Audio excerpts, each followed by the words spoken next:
What is good, all of our listeners and viewers? Welcome back to another episode of Games and Groceries. My name is Adam. And I'm Liz. And just like that, my mustache is gone! Woo! We're here with episode 135. We're going to be talking about, hey, give retro video games a chance with our very special guest for his 6th time on the show, Andrew Orsie. Yay! But first, we've got some segments for you.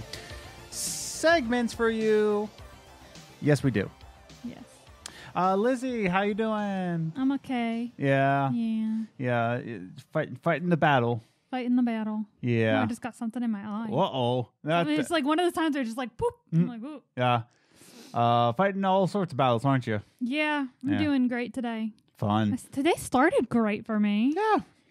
That's good. Just slowly went downhill. But that's okay. We're here now. And, it is what it is. But, why don't we just get started then? Okay. Cool. So we just want to remind all of you to follow us on the social media pages. We're on Twitter at Gaming Groceries, or you can follow us individually. I'm at Ace the Grocer. And I'm at Journey First. So you can follow us there and be friends with us there, but also follow us on Instagram, Games and Groceries, all one word, all over on Instagram, where we show behind-the-scenes photos, some memes here and there, as well as some questions I'll ask you about the show. Wow! Get in on discussion, people. You can follow us on Twitter, Instagram, find us on Facebook, and even join the Discord. Join it! It's so much fun! And all of those places, I will share a question pertaining to the discussion that we will have here to have you in on a discussion. So do that. But yeah, according to this Discord, we got one. Link is down in the description down below. Check it out. You know, it's a great link. It's a great group of people. So check it out. Have some fun. Share some memes. We also have a website, gamesandgroceries.com, where you can listen to all the podcasts from the website, as well as you can find out where you can listen to the audio versions of the podcast, as well as some articles I've written in the past. And if you're so kind, if you're just a kind soul, click that subscribe button and a notification bell so you know when all of these podcasts come out. This is a podcast channel, so if you're into gaming podcasts, this is the place to be, where we have top 3 gaming news, a movie review, and a discussion with a special guest. And we have another channel called eVault. eVault's a great channel. It's super fun. What Happened to Stealth Games is a video that's going to be coming out in couple weeks. Yeah. I would say a couple weeks. So yeah. Subscribe to the eVault channel. I'll have probably the description down below. Go subscribe to the channel eVault. I think that's it. Yeah. Cool. Let's just get into it. Let's talk about something else with our first segment. Movie Minutes. Movie Minutes is a segment that we talk about the movies that we watched in the past week, whether it be on Netflix, Hulu, or HBO Max. And we'd like to give you a recommendation or not a recommendation. And we have a 5-point scale here on Games and Groceries. We started avoid at all costs, pass, enjoyable, solid, and perfect for us. So this week's movie is actually coming to us from HBO Max. It's another one of those movies that is in a Warner Brother deal. It came out the same day as theaters and on HBO Max, same day, mind you. And it stars Denzel Washington and the creepy guy from Until Dawn. It's called The Little Things. The creepy guy from Until Dawn. Yeah, the creepy guy from Until Dawn. Creepy guy. I don't remember his real name. I don't remember his real name. Creepy guy from Until Dawn. Yeah. So, and a couple other things. So let's go into our verdict, and then we're going to explain why we gave it that verdict. So both of us gave it the same thing, but in a different way. Yes. So you go first. I gave it an enjoyable. Teetering. But I was teetering between solid and enjoyable. There were just some things that pulled it away from being a solid. Sorry, my eye is just super watery. just getting emotional thinking about it. I really am. I mean, it's just super emotional torture here. I also gave it enjoyable, but I was teetering on pass. You know, in the same way of you, there's some things that kept me away from it, but there's some things that kept me enjoying the film. But we both gave it enjoyable. It was enjoyable. Yeah. Let's go into why. The premise of the movie isn't really new. It's not a very new thing. You know, there's a murder mystery. You need to solve it. Yeah. There's a county cop, and then there's a big time LA detective. and they're coming together. And when I was researching this film a little bit, if I did my research correctly, the reason why this movie isn't too new is because it was originally written in 1993 and it was given to Steven Spielberg to direct. And Spielberg was like, pass. Yeah. And so this hasn't come out until 2021. But that's why the premise isn't really too new. But it offered some good insight into each character's motivations and all that. What do you think about the setup of the movie? I think the setup was interesting. It was mildly confusing, but it was meant to be confusing. Yes. Like, they kind of did one of those starts where they start after, like, a big thing happens. Like, almost like it's mid-story for one person, but the beginning of the story for another person. Yes. So it was kind of interesting a little, but it was a little confusing. And not in a confusing way of, I can't keep up with the story, but confusing of what's even happening right now. We're like, wait, what? Like, what? Why are we seeing this? The opening scene happens, and then they don't refer back to it until like an hour in.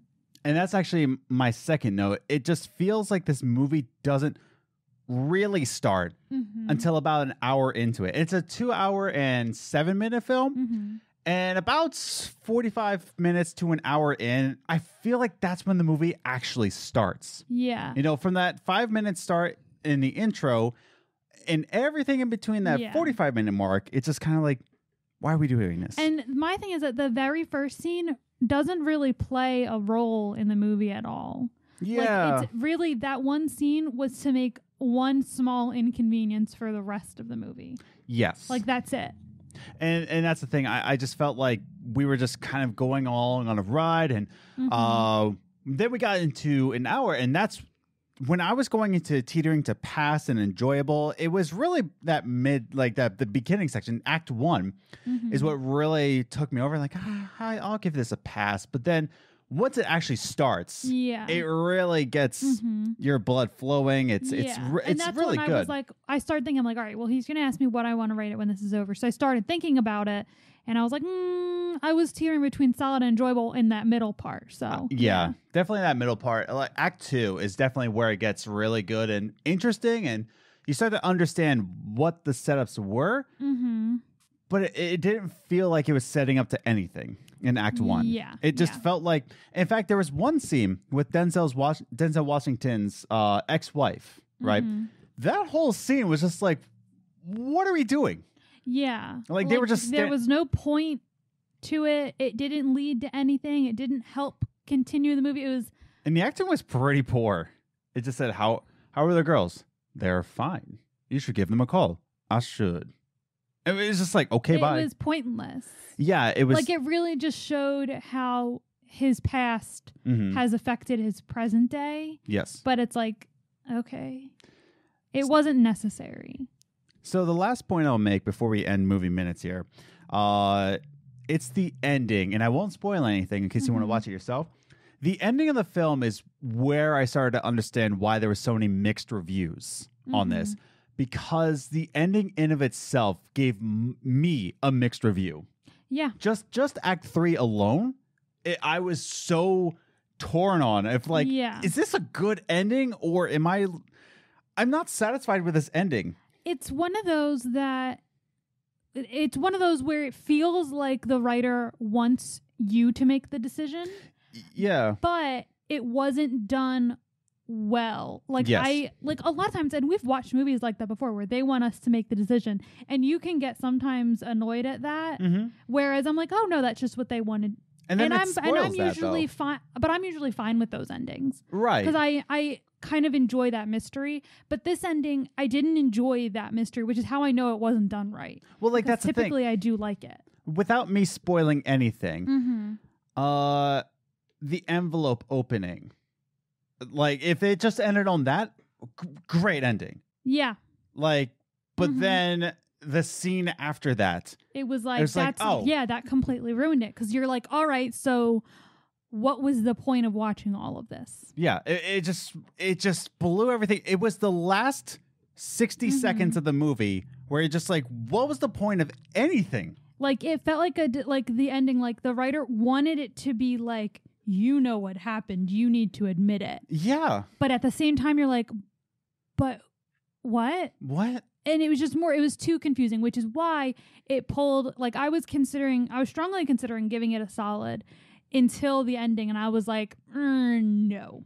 And I almost gave it a pass, but Act 2 is really good. It was. It was very good. It was very enjoyable. So I think we can end it there. So those just our thoughts on the new movie, The Little Things. It's out in theaters, and it's also on HBO Max right now for 30 days. So if you want to check out HBO Max now, go ahead and do that.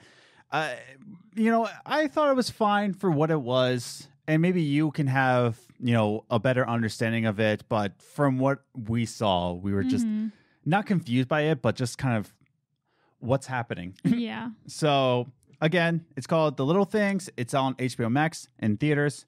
Go check it out for yourself, but or don't. I don't really care.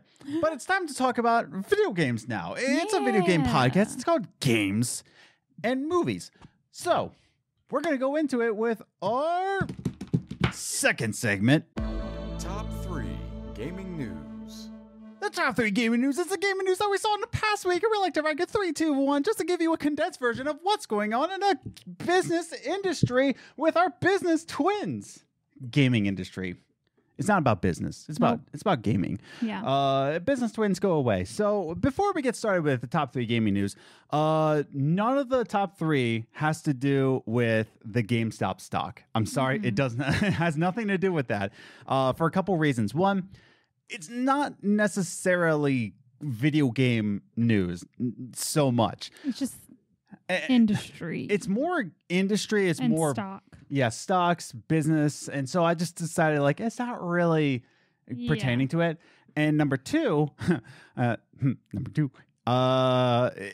we don't know enough about stocks. Yeah. Or any of the short selling or anything of that business, how this all works, and the sociological, whatever. We don't know enough. We don't know enough. I don't think I'm smart enough to even talk about it. So there's a lot of other videos out there, just YouTube, GameStop stock explained. They'll explain it much better. I think the one from Graham Stephen, maybe if I remember, I'll link it up here. Maybe I won't. Who knows? But I think that video explained it really well. So, but it's not one of the top 3 gaming news. Just letting you know ahead of time. So what we're going to go into is the number 3 gaming news, and it's about, Astral Chain. It's not actually from Platinum Games. Did you know that? Nope. Astral Chain. Not a Platinum game, actually. What's actually very interesting about this is that, so going on, a lot of people were speculating because Astral Chain was a Nintendo Switch game, only Nintendo Switch. And a lot of people wanted to know, when is it coming to non-Nintendo systems? They want to play it. They're JRPGs. They're giant weebs. Weebs need to play their weeb games. Yes. I wouldn't say Astral Chain is a weeb game, but go with the joke, people. And Platinum Games came out and said, maybe we don't really talk about it. This is in February. They kind of dismissed the idea of even coming to a non-Nintendo. Come to find out that this past week, a lot of fans have seen that there is a copyright change. Instead of saying copyright Platinum Games, it now says copyright Nintendo. So Astral Chain is now a Nintendo IP. And when asked about it, the studio head actually just kind of played the no comment card. In fact, I want to read this quote from the article, which is linked down below. Go check out some of the articles that we referred to. The article reads, when asked for further clarification on Inaba's comments, Inaba being the studio head, regarding Astral Chain IP ownership, a Platinum Games spokesperson said the company was not in a position to answer the question. So weird. I was like, I mean, it sounds like Nintendo banned them from talking about it. Yeah, so weird.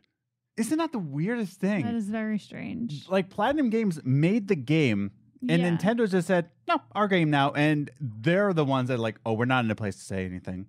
Yeah. That's crazy. It really sounds like it was part of the deal. you're like it's almost like, and the fact that no one like talked about it or anything, like it wasn't mentioned, it wasn't big news. Yeah. It's just like, it's like they did this transaction, and part of that transaction was that you're supposed to act like it's always been a Nintendo IP. Yeah, it's so weird. Yeah, they're playing a lot of the no comment card, but that one statement from the spokesperson to say that we're not in a position to talk about it, it goes to show you that when you go into business, but when you go into the business of video games, especially the big business, when you're dealing with Nintendo and large IPs, you don't really have that kind of creative freedom. I mean, look at this, is that Astral Chain, which was developed by Platinum Games, and it feels very much like a Platinum Games game. It feels very similar to Bayonetta, or even, wasn't Platinum Games, I can't remember the name of it. Vengeance? No, I can't remember. Can't remember what the name is. You're a sliding robot. But it feels very much like that, but it's now a Nintendo IP. So even think about it like that. And when we talk about how veterans of the studios leave studios, this is very much why. Yeah. Because what they create is not their own. Yeah. And a lot of people will talk about how podcasters, they don't really own their stuff on Anchor, blah, blah, blah, blah, blah. But it's very much important. Yeah. If you're a creator, yes, we're on Anchor. But it's very much important for these creators, these developers, to own the products that they put out. And that's why they leave studios, because stuff like this. Yeah. So I just thought it was interesting. Any other thoughts? Not really. It's just weird. Cool. So let's talk about something I'm very excited about. Okay. Full Circle is a developer that's making Skate 4. Yay! Yay! Skate 4 is actually becoming a thing. So after 7 months of no information, we got some information in June with the remember that really disappointing EA Playhouse thing where they showed off some things like here's this, here's that. Nope. And well, of course, it was right before we recorded with Maddie, if you remember that. You're asking me to remember June. Yeah, so we were watching it, and then immediately after we recorded with Maddie, and we were just talking off camera, like how much that sucked. You remember that? Yeah. I don't remember talking what we were talking about, but if you remember in June, it ended on we're making Skate 4. That's it. Yeah. It's just like, Skate 4 is a thing. Not even we're making Skate 4. It just says, Skate 4 is a thing. It's yep, we're coming together. But it's actually really, really good because now there's a studio involved. Woohoo! So before, the skate games were developed by EA's studio called Black Box. And it was actually headed up by the same heads that are coming over to what's now called EA's Full Circle studio. So the original developers, Cuz Perry, I think it is, and Darren Chung. I'm so stupid. But the original creators of the skate games actually are coming over to Full Circle, and they're actually going to be taking part in Skate 4. And now the actual studio head of this is actually former Microsoft employee, former head of Xbox Live, Daniel McCulloch is coming over to lead the studio. And I want to read his quote right here. McCulloch, I hope, added, "The fans wished Skate back into existence, and we want them to feel involved in the process from development to game launch and beyond.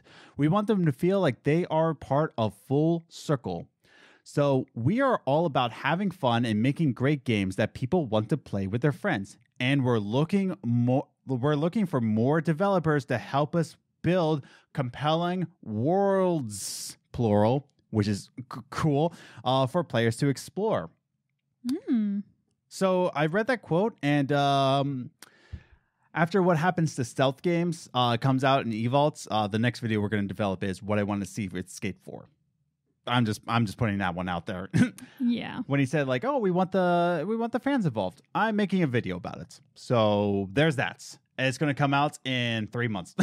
But it's awesome. Skate 4 is actually in development. Yeah. There's a studio. There's heads. There's the actual people who developed the skate games involved. This is great. This is fantastic. Sounds good. Skateboarding games are coming back. What do you think? I agree. Thank you. I'm very excited.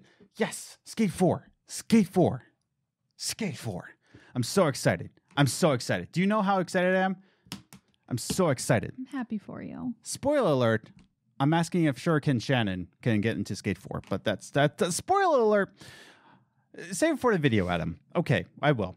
So let's go into the last piece of gaming news. The number one is about DONTNOD. Yay! Since we're a Life is Strange channel, sort of, I guess. Yeah, sure, why not? Kinda. Yeah, kind of. So DONTNOD is actually getting a lot of funds from a little company, a tiny company, a little indie studio, if you will. Want to know who it is? I have a feeling it's not a small place. It's Tencent. Wow. Tencent. It's very small. Oh, yeah. They don't own 70% of the gaming industry. But yes, Tencent is actually purchasing a minority share in DONTNOD, and a minority share of, how much is it in American? $36 million. It's a lot of money. Just a little bit of a share. I could use that. Yeah, I agree. I could use that. Does anyone want to give us? Does anyone want to share in our life? Tencent will now be funding the Games and Groceries podcast. And this is actually going into developing a new IP for PC, console, and mobile, it says. So I want to read this quote right here.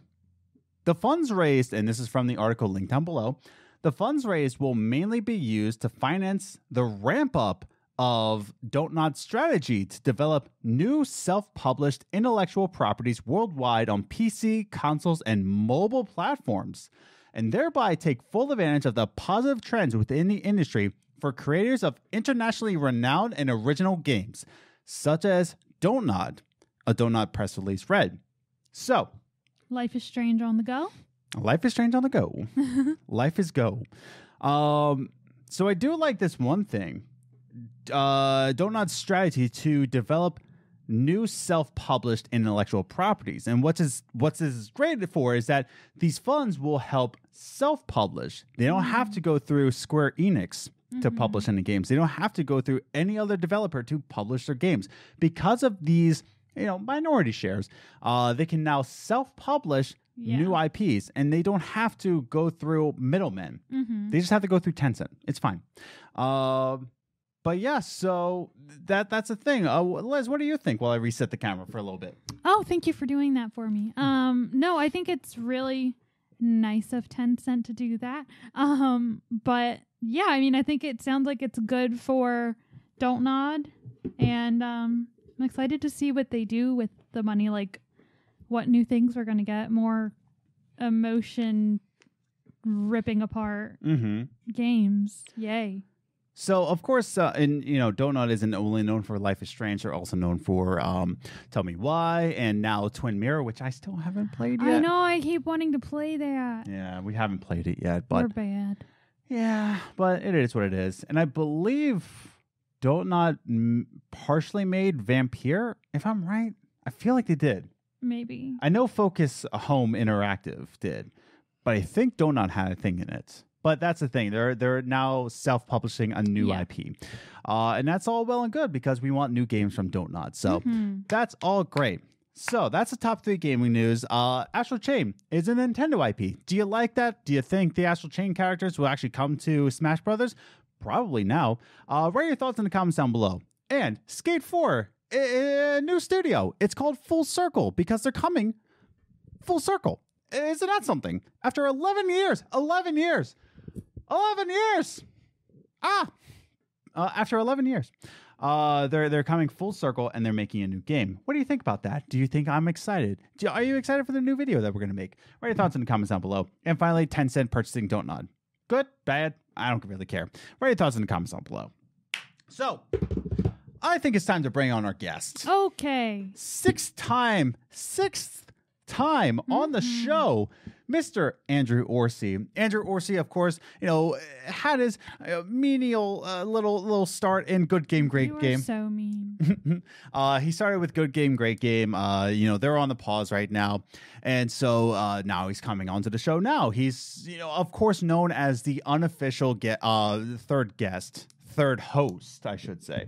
He's the unofficial third host of Games and Groceries. Y'all love him. He's a fan favorite.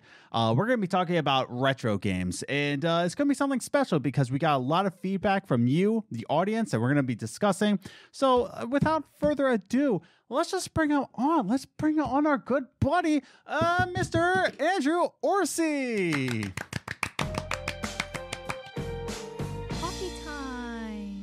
All right, buddy, we are back with our very special guest, unofficial third host of the show, also probably going to take over Games and Groceries someday. It's Andrew Orsie. Hooray! Yay. Andrew's here. How you doing? I'm here. I'm alive. That's good. I'm happier than I would expect to be, honestly, during a pandemic. So great. That is fair. I feel like that at this point, now that's 2021 and certain powers have been shifted, let's put this to say, a lot of hope has come into the country. It's still kind of messy. And I did want to ask you, in New York, I know the pandemic is much worse where you are. Do you think it's climbing still? Are you still scared? Like, what do you think? From what I've been reading, the numbers are still going up. Like we were the first one to get hit, like back last April. And I believe our numbers are currently higher than they were then. What? And still going up. So like, yeah. Well, that's fun. That's great. Meanwhile, we know people in personal life who won't get tested because they don't want to contribute to the numbers. And I'm like, but you are a number. That doesn't help, right? That doesn't help anybody. Yeah. You can't just be like, oh, if my number's not here, the disease is going away. Like, no, you still have it if you have it. Still have it. So that's fun. Yeah. Is what it is. But Andrew's here. We're going to talk about retro games. Wow. So, Pew, pew, pew, pew, pew. I don't know. Is that retro game sounds? So we're going to jump into social media answers pretty soon because we got a good amount of them. We want to give you a chance as the audience just to, share your opinions. But let's first talk about defining the subject here, right? So let's first discuss when a game becomes a quote unquote a retro game. Does it have to do with console generation? Does it have to do with years it's come out? Let's say the Xbox One and PS4 are still relevant. Let's not remember. Does it matter that, the very first Xbox One game, is that a retro game, or is now all Xbox One games retro games? So, Andrew, why don't you start with this? Yeah, that's a big question because I think a lot of people use the term differently. Like, I think there are people that would call I think there are people that would go as far as saying like early PS4 or Xbox One games right now are retro. I think they're nonsense. Yeah, this is fair. I don't know that I would even say anything from like PS3 era is retro yet. For me, I feel like retro, it needs to be like probably 15 years at least, maybe 20. You know what I mean? Yeah. I'm thinking like I could see people calling PS2 era stuff retro. Yeah. And like the GameCube, even though that like hurts my heart because like that's my whole childhood. And now my childhood is retro cool. Yeah. Fair. So I would say somewhere around there, like 2000, 2005. If it's any more recent than that, I personally don't think it's retro yet. Yeah. Yeah, Liz, what do you think? No, I definitely agree with that. I can see PS2 and back. PS2 and back, yeah. Yeah. So, and you had asked like if it's just a specific game or all the games from that console. Yeah. So does it have to do with console generation or just years since? I think it'd be the generation. The console generation. Yeah. So would you say Xbox 360 games and PS3 games would be retro?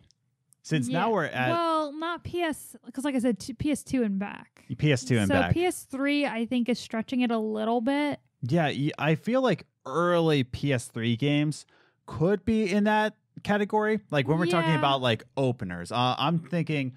Oh, what was the first PS3 game? What was the launch title? Or even, better yet, with Xbox 360, Gears of War. Like that was like one of the early ones. Do we consider Gears of War a retro game? Not really. Or like Little Big Planet. Little Big Planet, that was another one. Little Big Planet. I don't know if I would call those retro yet. Yeah, I don't think I would. Yeah, God of War 3, I believe, was on the PS3. God of War 2 was on PS2, and then God of War 3 I think those are still too recent. Yeah, I would agree with Andrew. It has to be, I would say the defining line is 15 or 20 years. Yeah. So 15 years ago, 2020. So that's, let me do my math. Actually, with 15 years ago, that's around Gears of War time. Gears of War came out in 2006. So it's almost there. It's almost becoming a retro game. So give it 2022, it's going to be considered a retro game. Yeah. And I do agree with Andrews is that it's kind of weird to talk about how Xbox 360, PS3, Nintendo Wii games are retro games because it doesn't feel that long ago. And I really do feel like it has everything to do with that. Like, how long ago does it feel like it's been? Like, how much have we progressed? Especially because when we were growing up, retro was like the Atari. Yeah. And things like that. Which I had in my basement as a child. Yeah, I had the NES here growing up. Yeah. Yeah. Like and that's retro. Yeah. So it's like really weird to think of generations that came out when we were like 10 being considered retro because we're like, wait, I was 10 like 2 weeks ago. Exactly. So how is that retro? And that's just it, is that I think what we're all coming to the conclusion of, I think it has to be at least 20 years. Because 20 years ago, that's 2001. We're talking Halo, like the very first Halo coming out. We're talking like original Xbox. We're talking PS2. We're talking GameCube games. 20 years ago, that was the era. And we're talking about that. And even through that console generation. So between 2000 and 2004, I think is the cutoff for a retro game. So we're thinking 20 years here. We're all retro game experts here, right? Absolutely. Obviously. We should have brought on Patrick Hickey's opinion, but his opinion doesn't matter. Apparently. No, Patrick Hickey, no. Come back up. But we love you. He's gone. He's never gone. Listening to this show ever again. Dang it, I lost a follow. Dang it, Patrick Hickey. Love you. You're so strange. Now, the second question before I go into social media answers is that why is it why is it important? Now we're talking about games that came out 20 years ago, not even 15 years ago, 20 years ago and back. Why do you think it's important to take a look back at video game history, looking back on these games? Why is it important to actually appreciate retro games? Andrew, why don't you go first again? Yeah, I mean, I think a big part of it is like appreciating where things come from, appreciating where we started, how all this started. Like when video games kind of began, now we think of like, oh, Sony and Microsoft and Nintendo are like the big gaming AAA games. They can't, like, nothing's gonna knock them down. But like, you got to think like back when video games started, like they were a risk, like putting them out as a marketable thing that they thought people would buy. Like you couldn't be sure. Yeah. I don't think anyone was like, Mario Brothers is going to be this cultural phenomenon that literally everybody knows the name of this little Italian plumber we've created. You know what I mean? Yeah. But it's like, so it's a matter of that. It's a matter of appreciating like where the start was and how far we've come. Because if you really get down to it, despite the fact that we're talking about retro games right now, the video game industry is like really young in comparison to most things. Yeah, exactly. And then also like culturally within the video game culture, a lot of like Mario, Link, like a lot of these iconic characters that we know, a lot of these iconic franchises that have like this long history of spanning over 20 to 30 years worth of games, you need to kind of know where they started from if you really want to appreciate the totality of the franchise. Yeah, straight up. I agree with you. I think we need to appreciate how things came to be. And I think that was my biggest regret for the first Evolved video with the RPGs. I feel like I needed more information of how they came to be because as Andrew harassed me on the YouTube comments. Personal attacks. But he was right that I didn't even account for JRPGs, Japanese RPGs, how they came to be because they are not necessarily Western RPGs, but they did influence how RPGs today are formed. And we need to look at that. Which is why I took more research going into the stealth games and how they came to be. And I found that to be very, not just interesting, but it explained a lot of how stealth games are today because I looked back. Liz, what are your thoughts? No, I definitely agree. It's like whenever we think about like when we were growing up, there have been a lot of technology advances in our lifetime. Like we've lived through a lot of different types of technological abilities. Like we were born before the DVD. Oh. Think about that. Ouch. And now buy we're it now on watching VHS and DVD. Like that was a huge thing. And now it's 4K. I was born during VHSs and cassette tapes. Oh yeah, dude. Yes. Buy on cassette.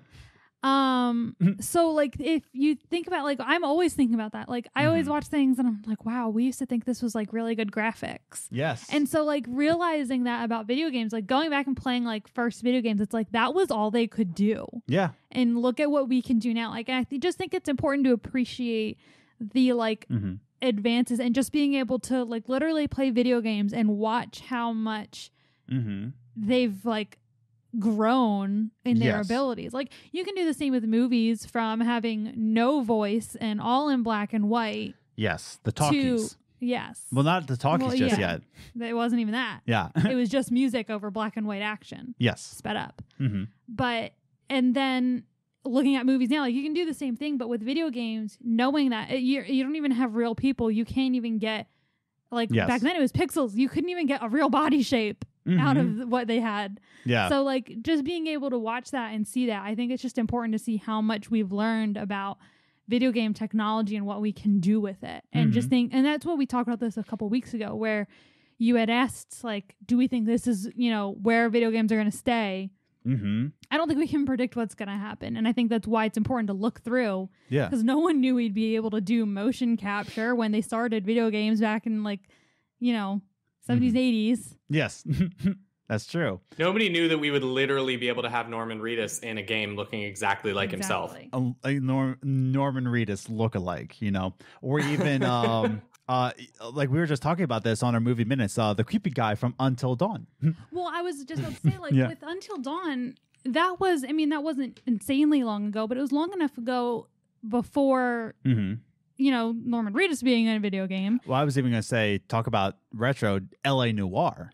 When that came out, it's like how revolutionary like, face capture was then. Like, Hayden Panettiere's character in Until Dawn looked like Hayden Panettiere. Norman Reedus looks a little bit more like Norman Reedus. Yeah. In you know, his game. Yeah. You know, yeah. I can just imagine him like licking me through the screen. It's just that good. You're weird. He licks his fans. Just letting you know. He does? Yeah, he straight up. That's his thing. That's on Santa. If you're a fan of Norman, you didn't notice? Is this for real? I'm or are dead you, serious. Is this like early April Fools? I feel like it's early April Fools. He's straight up like, I don't know if he does it anymore with COVID. I think 2020 was early April Fools. That's true. Oh my God, it was the year of April Fools. But yeah, Norman. Can you imagine though how angry everyone would be if somebody, like, if all the scientists at once just pop out and they're like, April Fools, there's no, like, what? It was a scam-demic all along. Anyway, let's get back on topic. I shouldn't have done that. So yeah, if you see Norman Reedus in the streets, run. He will lick you. There's many pictures. I'm glad I'm not a fan of him. Yeah, Norman Reedus. Not that Does he ask for consent? No. Please tell me he asks for. He just licks his fans. Oh, that's on Santa's here. And again, I don't know if he does it anymore because of COVID. I would hope not. But he licks his fans. So we want to actually just jump right into social media answers. We usually do this a little later in the show, but because I asked a question on Twitter and Instagram and on Discord, join the Discord. Andrew's in the Discord. Go do it. Yeah. Nice. Yeah, Discord. Discord. I asked you guys, why do you think retro video games are sometimes ignored by modern gamers? And this struck a chord with a good amount of people. So we've got 8 comments here that we're going to read through, and we're just going to discuss what, like, from each question. Yeah. So let's just get started with the Discord answer. With Absolute Prodigy, who then says, better question, are we obligated as gamers / retro gamers to force new gamers to play retro games? I feel like there's so many people with nostalgia, and we'll talk about this, with nostalgia goggles forcing down games just because back in my day, we farmed JRPGs for 30,000 hours, or whatever number he gave. But I also haven't seen this occur where modern gamers are ignoring retro games. So I'm more inclined to believe it isn't ignored. Emulation is the all-time high. Kids are being introduced to NES and SNES Mario. So I will say from my experience as a youth pastor, that age, the Gen Zers, they don't really go for retro games too much. There were some that did. But most of the time, Gen Z is just kind of like they're in the new way, like the new Call of Duty. Fortnite was the big one. There's another game that they play a lot, but when you introduce them to retro games, they're not so interested. They're just like, oh yeah, that was the thing. I think that has a lot to do with they kind of are in this generation of they're in the reboot generation where everyone's remaking things for them. Good point. So they don't have to experience the retro. They have the new and improved, the one that looks better, sounds better. Good point. Is done better. And I don't think they feel it as much. I think you'll have more of the kids who are interested in retro. They'll be the ones to that, play the actual retro games. Like, just like movies, there are people who just love old-fashioned movies. Yes. And I think you'll have the same thing with video games. You'll have kids in this generation who just really like retro games, which we've seen, especially at LI Retro. Yes. You've seen kids who just really like retro games. They enjoy the current ones, but they appreciate the old ones as well. Yeah. And I think you'll see more of that in this generation rather than kids actively choosing to play the GameCube over their Switch. Yeah. Andrew, what do you think about this comment too? And what do you think about Liz's comment as well? Is that these kids are in the reboot generation or the remake generation? Yeah, I think there's a lot of that. I think it's a combination of growing up in like the reboot generation, like you're talking about, and growing up with. Sorry if you just heard the 7,000 giant motorcycles that decided to go outside. My house right now. No. I thought that was us. Either way, that's us. It's me. Yeah. Anyway. I think there's the reboots, but also I think it's a generation that's grown up with advances in computer graphics having been so far that like those old graphics are like jarring to them in a way that they can't figure out what's going on. Whereas for me, I don't care if the graphics are good in a game. For me, gameplay is what engages me like single-handedly. When developer, and I know that this is, there are even people in our generation that care a lot about graphics, but like for me, if a trailer for at an E3 or whatever event they might be showing off a new game, if they're like, it's gonna have 60 frames per second, 4K, do, I'm like, I don't care about that. Please tell me what the gameplay is. Yeah. You could have this. I mean, like Minecraft is played constantly. Minecraft is nothing exceptional in graphics. You have to make the game fun. Exactly. Yeah. So I do think that there is something that it's a little more jarring for people, and also. What I will say, a lot of my experience, especially in like the RPG realm, which is I think where a lot of people try to get people to play like retro RPGs, RPGs have changed so much. Like it's like voiced cutscenes now. It's a lot of guidance as to where to go next. They're a little more like, I consider it a little handholdy. Yes. I don't necessarily find modern RPGs as challenging as old ones because it tells you exactly where to go and tells you how to do things, and they take out a lot of grinding. Whereas in old RPGs, half the time I was just lost. It was just me wandering from screen to screen being like, where am I supposed to go? I don't know what's going on. Yeah. And then you just have to you would literally have bosses that would kill you and you would have to spend 10 hours grinding up your levels. That was a thing in old RPGs. And I think, that's not enjoyable, and I understand that that's not enjoyable. I also, though, consider it being an early lesson for me in putting hard work into something and then getting success because of it.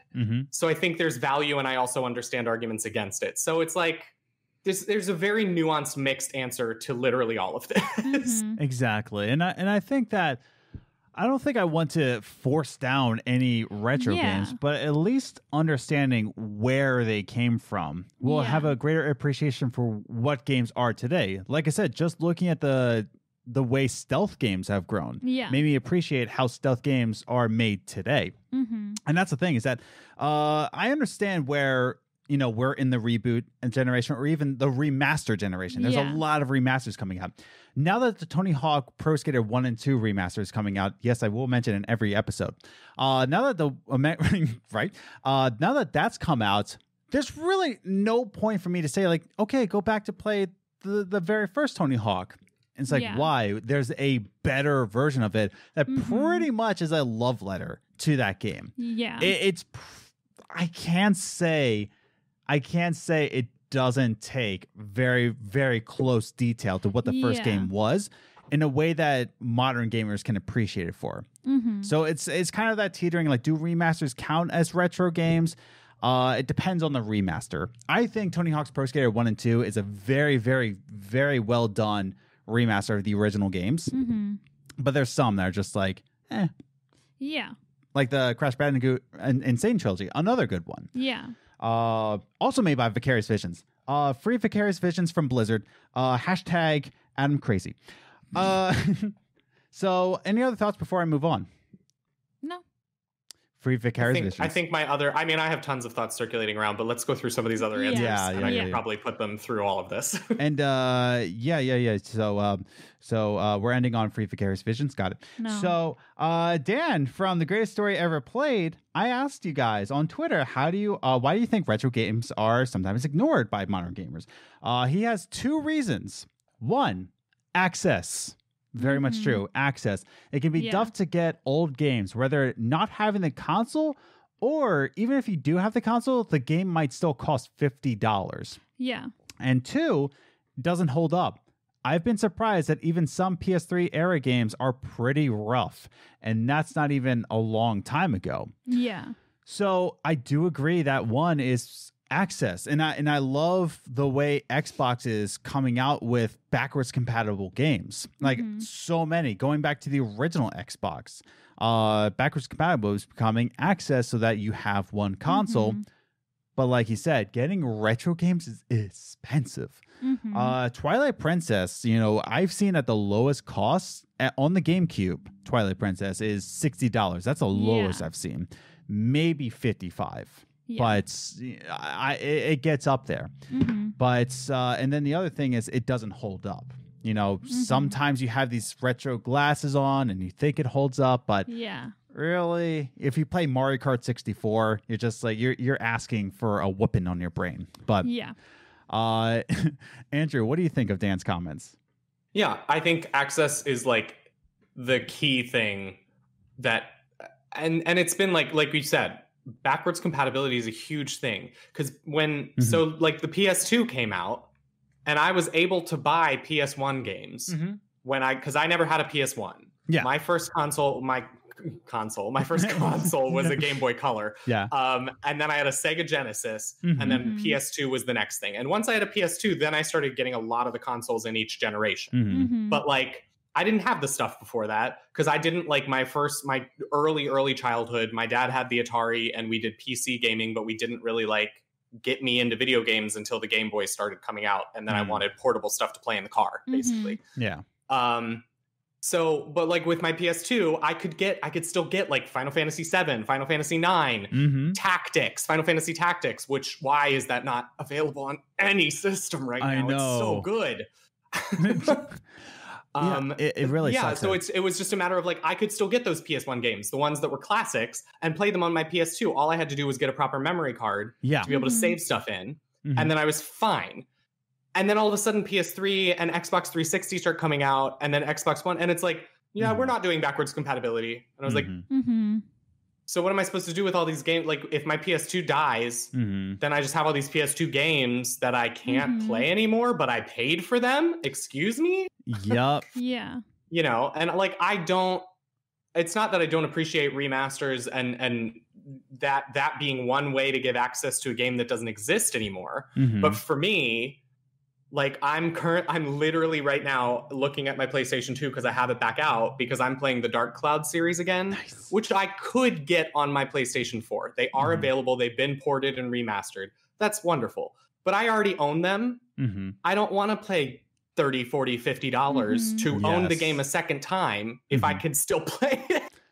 Fair. So then it gets frustrating if my system were to break that I could play that on. Like my Wii does not work anymore.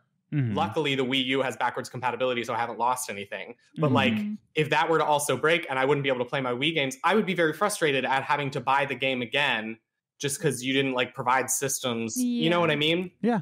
No, exactly. Yeah. Yeah, Liz, what are you thinking? So first, I'm thinking that my brain went blank for a second. Give me a second here. Give me a second. So for our generation, we grew up as video games were still advancing. We weren't sure. So when we were growing up, we got the new system. We throw out the old one. Yes. And like Andrew's saying, they weren't all backwards compatible. And so we've lost some. Like you didn't have your original Xbox at this age and you wish still had it. No, you didn't have a choice in that matter. Well, we've gotten into that before. Yeah. But that's the thing. You know, we didn't know that back then. And then also I was thinking for this current generation, like the Gen Zs, they didn't really grow up with gaming parents. Like their parents might have enjoyed video games, but they were in that generation of people who still can, like video games were still for kids. Yes. So they didn't play it as adults. They didn't all keep their systems really. Yeah. So they're not growing up with gaming parents, so they don't have access to the retro systems as well as we do. Like we have them because they were ours growing up. Yes. Like most of our retro systems that we have in our house were mine growing up. So our kids will have access to that stuff because we grew up with it. We kept it specifically so we could play it with them. Whereas the kids now don't have as much access because they have to find a retro store. They have to buy this console that's probably more expensive than, you know, if you got it at a thrift store because it's at a store that like cleaned it up and made it good and it's presentable. So it's harder to buy, harder to find. And then you have to, like you said, you have to go buy all the games. And the games you want to play on a retro system are the classics, and they're going to be more expensive than, you know, Mary-Kate and Ashley, which is what I had for my Game Boy Advance. I had Mary-Kate and Ashley. Sweet 16 is my favorite game. My goodness. Anyway. But so I think that's where it comes into like the access part where it's like, it'll be easy for our kids, but this current generation of like high school, middle school. It's like kind of that they're hitting that generation gap where their parents don't have any retro game systems to show them. So. Say it. Yeah. I think I'll move on to Nikki's answers too, because she kind of piggybacks off of Dan. Nikki on Twitter says, I'd love to play some older games, but I don't have the hardware for it. Waiting for some Switch ports. Like, come on. Like, seriously. Again, backwards compatibility needs to be a thing. Also, maybe they're not talked about as much anymore and therefore they get forgotten. So because we're not talking about them anymore. Oh, and as Dan said, some games are kind of hard to play nowadays with taste. Just take Mass Effect 1, which wouldn't even be considered retro, but it's kind of bad on gameplay compared to newer titles in the series. I agree with that. The Mako is a nightmare to drive. Like, I don't know if there was a 3DS port of the Legend of Zelda. Ocarina of Time and Majora's Mask. She put MM. I was like, oh, what is that? Majora's Mask. are weird at that. So what she's saying, I do like this. Like maybe they're gonna talk about it enough because you know they're not talked about. We forget them because it's kind of like what you said. You get the games, you play them, you wait a few years and kind of throw them out, and they're forgotten about. You know, unless like it's a super classic like Super Mario or The Legend of Zelda or your hoarders like my family, and for some reason we just kept all of our Nintendo games. Like I have, so here's the thing that I need to do sometime soon. I have a working Game Boy Color. Nice. I have tons of Game Boy Color games, and I have saved the instruction booklets and the original boxes. So like I feel like some of those I could probably sell to some collectors for decent money if I don't really want them anymore. Oh my God. Yeah, like that's the thing is that they're so valuable, and it's a matter of, are they valuable to you as a collector or are they valuable to you as one who pays rent? Yes. There are some games that I sold, you know, just to, you know, come here. But I sold my game. It was the pink see-through Game Boy Advance. Yes. My little sister had a purple one, and we traded them in so that we could get a new cord for our GameCube, because the cord we had wasn't working. It just wasn't connecting to TV right. So we're like, okay, Yeah. We took our little Game Boys over to GameStop. We're like, we would like a cord to play. Yeah. And now I'm like, I wish I kept my Game Boy Advance. Yeah. Stupid little girl. I still play my Game Boy Advance on a really regular basis. Like I'm currently doing. See, I'm just going to talk about how many retro games I just replay all the time now is what this podcast is going to be. But I'm currently playing the original Fire Emblem, the like first one that was released in North America. Yeah. Which again, why has that not been ported to anything? It's such a good game. And the series has had like multiple revivals. Like Awakening kind of revived the series on the 3DS. And now we have Three Houses that has put it back into public consciousness.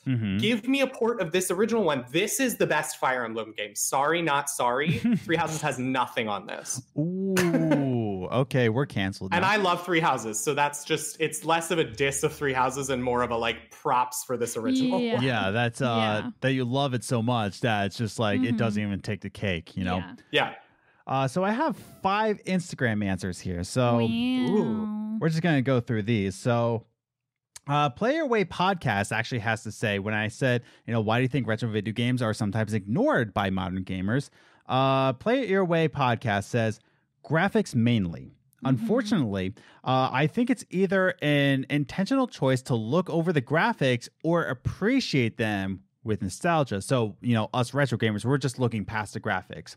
Absolutely love retro games because I missed out on a lot of them as a kid. True. Same here. But it was hard at first due to the graphics, but it was an intentional choice of appreciation for the art and step forward. Brian from Play Your Way. Thanks, Brian. So yeah, what do we think about that? Just appreciating a game and looking past the graphics, because I feel like that's the biggest number one answer. If we were playing on Family Feud and Steve Harvey came up to us like, why do people ignore it? Graphics. The survey says, and it would be number one answer. Ding, ding, ding. And then that was a long explanation. Ding, ding, ding. But no, I definitely agree. Where he said that he plays the retro games, like he tries to push past the graphics because he feels they need to be appreciated. And he needs to play. That is actually how I feel about a lot of movies. There are times where it's like, oh, that looks really good, but I want to see the original too. Yeah. And even though there are some older movies that I don't like as much as the ones now, I feel like I need to watch it. Like I still need to watch Schindler's List. You haven't seen Schindler's List? I tried watching it once in like high school or college, and it was just the low quality film. Well, the filming, not the. Shut up! Okay. The actual camera footage. It's intentional to be. Can I finish what I was going to say? I said I was in high school and college. I'll step over here then. Thank you. Bye. But that's what I'm saying. It's like, I want to watch it. Because as a movie person, I know that's a very iconic movie that I need to watch and I want to. Yeah. But when I think when I went into watching it, I didn't realize how old it was. Like, I didn't know when it came out. It didn't come out in the black and white era. It was an intentional. I'll stop. I understand that. Yep. That's what I'm saying. Yeah. See, I try to be honest, and you're just like shaming me over here. I'm not shaming. Andrew, help. Whatever. You missed. Well, so here's the thing that I'm kind of taking from this that I think we can glean back into video games is you as a high school college person, you don't have context of like, when did this movie come out? You don't have context of why might they have made the choice to do a more grainy film style that isn't high quality, You don't have any of that context. You're just kind of like, oh, this isn't colorful. Like it's a quick reaction. Yeah. And we have to remember that I think a lot of the people that we're talking about that can't get past the graphics and don't appreciate retro games enough, grumpy old man, is like the Gen Zers who are end of high school, college, just coming into adulthood. Maybe when they get to my ripe old age of 30, they could have an appreciation and be able to push past those things more and appreciate context more. So maybe there's also just a bit of impatience from us who do have the nostalgia goggles and who are of the age where we can look beyond like baseline just graphics and what we're used to. Yeah. And we need to wait for other people to meet us here. I mean, exactly. I will say, late 20s going to 30, I do have more of an appreciation for things than I did when I was 21. Exactly.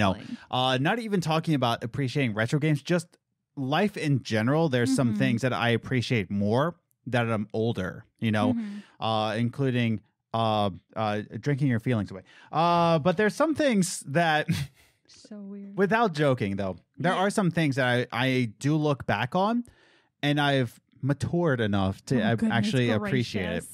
But not matured enough that you can say mature without smiling. I can say mature. You're smiling. I know you can say it. I'm saying you can't say it without smiling. Looking at a beautiful woman. You're an idiot. But that's the thing. So I think there's a lot to go on that. Like, is it really the Gen Z or is it really the age? We just gotta let kids age, and that sounded creepy. So we're gonna go on to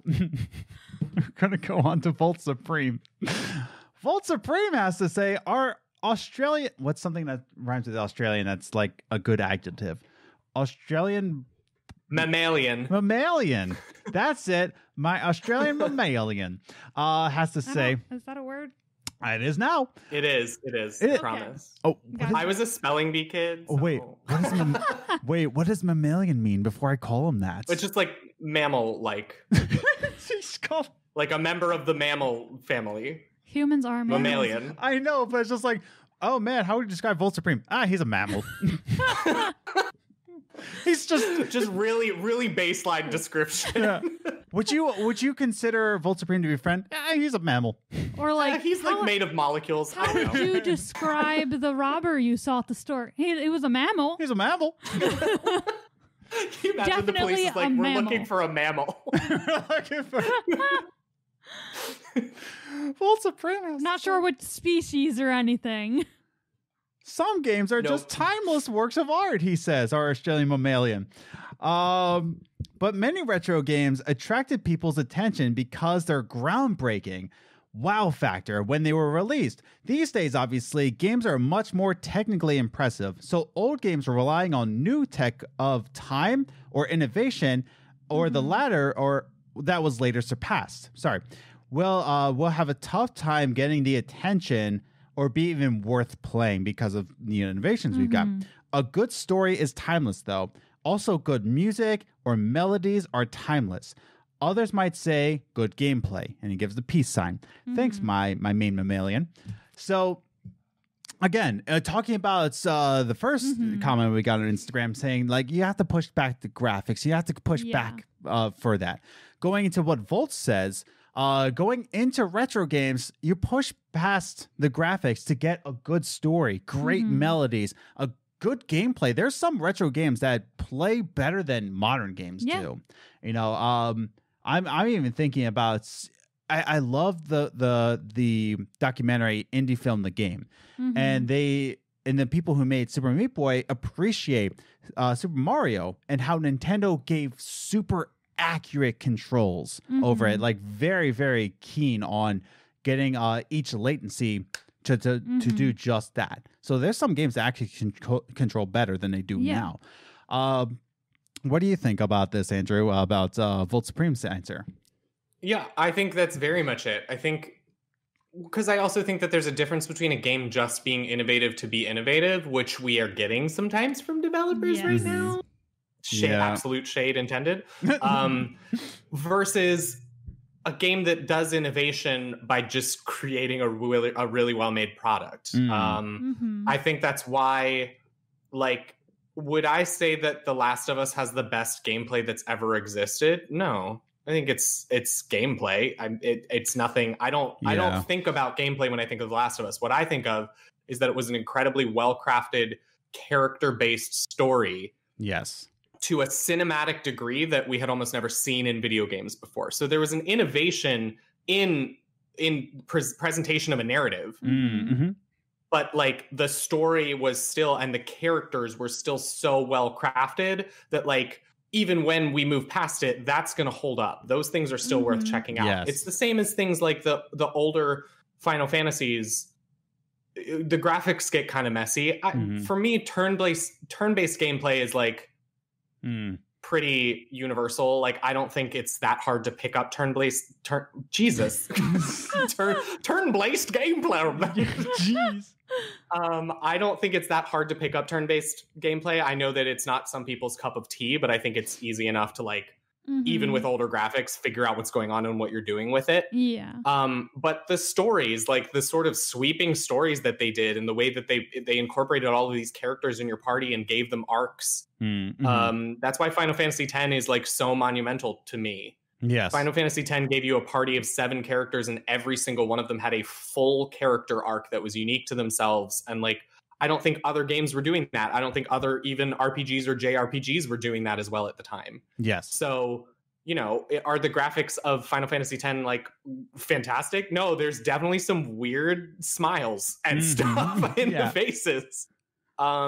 And even in the remaster, like really the remaster brightened the colors and smoothed some lines, but it didn't change that much of what was happening. Yeah. But I still think it's a really wonderful game, and I will recommend it to literally anyone who's getting into gaming. Like, I want people to understand that this game meant so much to me and to the gaming world in a lot of ways, into the narrative structure of games. So yeah, I absolutely agree that like, that is what makes a retro game something you should push people back to and tell them to push through the graphics if it's got these other elements that are worth it. I wholeheartedly agree. Liz, any other thoughts? No, I mean, I completely agree with everything you said. Like, if it's, and I think that'll always be true. If the story is good enough, or if it's, the gameplay is good, like, if it's something that's just done well outside of the graphics that weren't in their control at the time. Yeah. I think that is definitely worth telling someone, like, if you can just push through it, it'll be great. Because like, and that's again, going back to movies, because that's what I more of do. Yeah. But when you think of movies, it's like people watch classic movies because they're classic. They don't watch it because they don't like colored TV. Yeah. Like, they watch it because it's like, boy, I'm tired of all these colors assaulting my eyes. I need some black and white in here. Exactly. Or even movies that were in color, they weren't as bright. Yes. But people still watch them because they were classics. They enjoy them, and it's worth watching. So, you know, as long as it's a story that's worth telling and worth sharing, like, even video games today, they're not big and new and innovative, but they're really good stories, so you should play it. It's the same thing. I agree. Well, and this is the thing that I would say about, sorry to like interrupt before the next answer, but to follow up on that, like, this is what I will say about the remaster culture. A remaster is a super excellent idea for these games where it's like, there's a story worth checking out, or there's music worth checking out, or there's this element that is important to gaming history, but maybe the graphics are pretty rough right now. Maybe the gameplay had some glitchy hiccups in it. And I'm not talking a glitch like missing number in the Pokemon games. If you were to remake Pokemon Red and Blue and not include missing number, you're trash. It's a part of the game. Yes. So, but like, you know what I mean? Like, the Legend of Zelda Link's Awakening, I think, is such a wonderful I mean, it's hard to say whether that's a remake or a remaster, because it is like, they added a couple elements and it's a completely different art style. I consider it a remaster largely because they stayed so true to what the original was. That was one of my first games ever. I know that game so well, and I was able to take all of my game knowledge and play it again in the new version, but with now an approachable art style, with a couple of the things that were a little wonky in the first game fixed. Yes. So like, those kind of things are wonderful. The Tony Hawk remaster, you know what I mean? It's just like, let's just fix the things that make these monumental games hard for someone to go back to. Yeah. But if there's a remaster of like Tomb Raider's getting its second remaster in the last 3 years, I'm like, guys, now it's a cash grab. Stop it. Fair. Yeah. Or like Skyrim. So I got 3 answers, and we're coming up on the end of the show. So I'm just going to read these and we can give our final thoughts on them. But I'm just going to go through and say Mike Keddy, who says, nowadays games are extremely polished in comparison. Many of the new games appeal to the public with their visuals. Back then, we pretty much ignored them because they were technical, because of the technical limitations. The medium grew a lot. The medium being video games. The medium grew a lot and learned how to keep the player engaged with, and some classics have fatal flaws in terms of nowadays game designs, mechanics, and control. There are many reasons, and we talked about that a little bit. The Greatest Show on Dirt, who you definitely need to check out if you love retro baseball. Talking about retro, he's really going in on old school 70s baseball, the way that was. So if you're into that, greatest show on dirt. Super awesome podcast. I'd say that they don't have that nostalgia. I don't say that they have that nostalgic factor to them. They're so basic, sometimes they're hard to play. Take Ghostbusters for the NES. It's an extreme example, but you probably can only enjoy the game if it brings those good nostalgic feelings from playing it as a kid. I don't know if it applies to other newish games, but maybe. And then finally we have from Twofer the Emo Gamer, who is also on the Discord, who says, by the way, Meme Lord. So, Twofer says, I feel like nostalgia has almost everything to do with it. It's not like we wouldn't, it's not like they wouldn't like then either. 8 and 16-bit current gen games always get high praise when a retro game gets an update or a port. Okay. And when a retro game gets a port, they tend to do very well. So I like that last point that Twofer made too, that in current gen games, when a game comes out 8 and 16-bit, oh wow, it's super fantastic. Or when a retro game gets an update, like KOTOR sometimes gets an update on Steam, and it's just like, oh wow. Or remasters, but going back to the old school games, and I think that's what all three of these comments kind of say, is that they're so polished right now that going back to it doesn't seem as impressive. Yeah, like I can recall the one time we had one of our youth students play our Mario Kart for the Game Boy. Oh, no. It was... Or not the Game Boy, the GameCube. It was actually Mario Party on the N64. Was it? I thought... Oh, we also had him play Double Dash, but we also had him play Mario Party for... Yeah, I'm talking about Double Dash. Yeah, Double Dash. And he was like so angry about like... He's like, I'm better when I'm playing on the Wii. Yeah. And he was like, I can play it on the Wii. And he's like, was saying that it was like all of like Double Dash's fault. And we're just like, why? This one is great. This one is better than the one on the Wii. It is so better. It is. Yeah. But that's kind of like what Greatest Show on Dirt was saying. He was... It for us, Double Dash brings nostalgia. Like we loved playing that. We played that together when we first started dating. Yes. And yeah. But that's the thing. Like for that, it holds a lot of nostalgia. It holds our childhood, the beginning of our relationship. Whereas for him, as like a 16-year-old at the time, he's like, I hate this game. He's like, it's old. It's got bad controls, and I hate it. Fair. Yeah. Andrew, what do you think about this? Sorry for muting myself briefly. There's a very old piano in an apartment like below me that gets played literally once a month, and apparently right now is the time. Fun. Lovely. So background music. Myself muted when I'm not talking so we don't pick up too much of it. Yeah. I think like that's the thing, is like when you're trying to get people into retro games, you have to kind of step back from your own nostalgia and like remember where that is. And I think that's like a thing for players. I think that's a thing for developers. Like for me, and this might be a hot take, here we go. The Final Fantasy VII remake, I didn't love. I thought it was a remake that was highly aware of how popular a game it was, thought it knew why it was popular, and decided to change things and live its life to bring out the popular elements. And I'm like, I want you to remake the game. I don't need a new version. I'm not interested in 2020 in playing mysterious protagonist Cloud, who has the mopiest attitude. He's very pretty. He's a very pretty man. Speaking as a homosexual, he's a very pretty man. Fair. I'll give you that. But he's mopey as heck. He's rude and off-putting. And yet, Tifa and Aerith are hanging off of him. I am uninterested in this dynamic in 2020. He has done nothing to earn the affection of any woman. Just not two.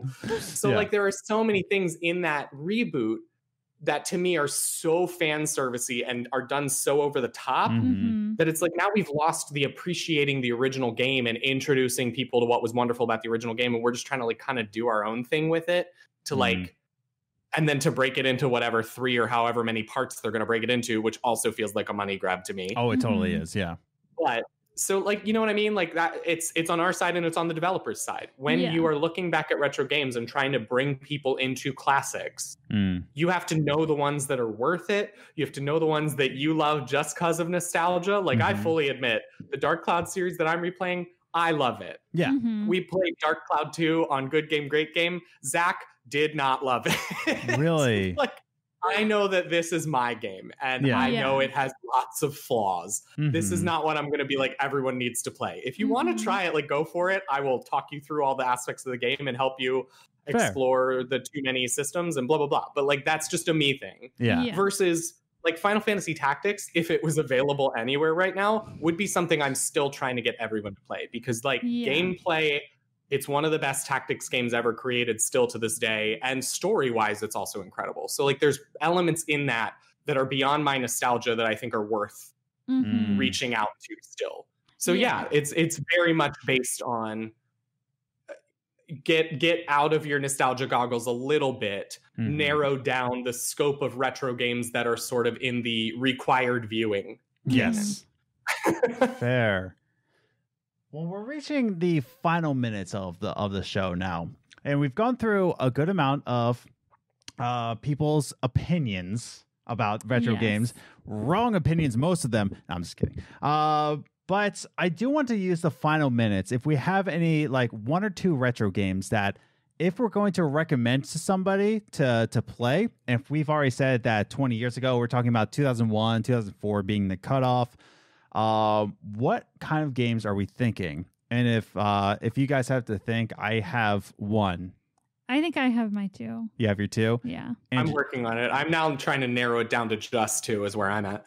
I think we'll have Andrew have the last words here. So, Liz, what are your 2? So I don't know when this first one came out, but I would definitely, especially for this generation, go back and play the original Animal Crossing on the GameCube. Original Animal Crossing, Because the reason, and I talked about this when Josh was on, the reason why I get so off put by the new one, New Horizons, is because the last time I played Animal Crossing was the original, and you could interact. You had more options when you were interacting with townspeople. Yes. You could actually have a full conversation with them. You could be rude to them. You could be nice to them. You could just ignore them. Yeah. Whereas in this one, there's no conversation. And I dislike that. Yeah. So definitely go back and play that one. I definitely think it's worth it to understand why I don't like New Horizons as much. Yes. And then the other one, I have to say... I want to say Glover because that was such a big one. But also, my first thought was Ready to Rumble. Oh, okay. Because I loved that game. You remember how much I loved that game. On the N64. You ruined it. Because I beat you. No one beat me until I started dating you. So. Fair. Yeah. Anyway, but I loved that game. Yeah. Don't know why. I just really, especially for how girly I was growing up, but I absolutely love the game. It was on the Nintendo 64. And I loved it. It was awesome. I would say my 2, and I'm going to start with the RPG first, just to get it out of the way, because I know Andrew, one of his is an RPG. I have so many. Sure I just realized how many more. I have like 40 RPGs I'm shuffling through. I just realized I had like so many more retro games that I really, really love. Oh goodness! But like your top 2, I don't have. They're like Aladdin and then Sonic, both on my Sega. Oh, Aladdin! I literally have Aladdin right now in my room, and I need to like hook up my Sega Genesis and see if it still works because I want to play it again now. And you got the PS4 I have it for the PS4. I got it for Christmas in 2019. It's still in the plastic. Yeah, that's fair. I would say mine, first of all, KOTOR, Knights of the Old Republic, the very first Star Wars, Knights of the Old Republic. Great RPG made by BioWare. You can still play it on your Xbox One, your Xbox Series X. It's backwards compatible. You can play it on Steam, kind of, sort of. If you have Windows 10, not so much.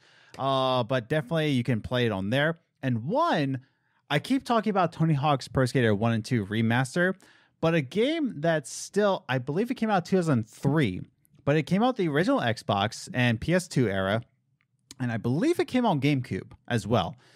I'm pretty sure Tony Hawk's Underground, and I think that was on GameCube. Yeah, I'm definitely recommending if you haven't played it yet, if you have access to it. I know it's backwards compatible on the Xbox 360, not on Xbox One for some reason, but Tony Hawk's Underground story was just so fantastic and so fun to play through, and the gameplay was great. It was the first one where you can get off the skateboard. The different skaters, like Chad Muska's part was great. You know, there's so much to do in Tony Hawk's Underground that I can't recommend it enough. So that's a retro game that I recommend. And Andrew, last words. What are the retro games that you're recommending to people? All right. I'm going to break some things down into like genres. Oh my goodness. How I'm going to look at it. Yeah. So I'm going to break the rules. It's going to be more than 2. It's going to be like 3 probably. Oh my goodness. Go for it. How dare I? Yeah. That's okay. Technically, I give like 4 or 5. Fair. Yeah. So for me, I love so many RPGs. And I think JRPGs are sort of where the modern RPG has come out of. I think Western RPGs even have been so influenced by things in JRPGs that like revisiting a classic JRPG is essential. I think a lot of people will tell you Final Fantasy VII is the one.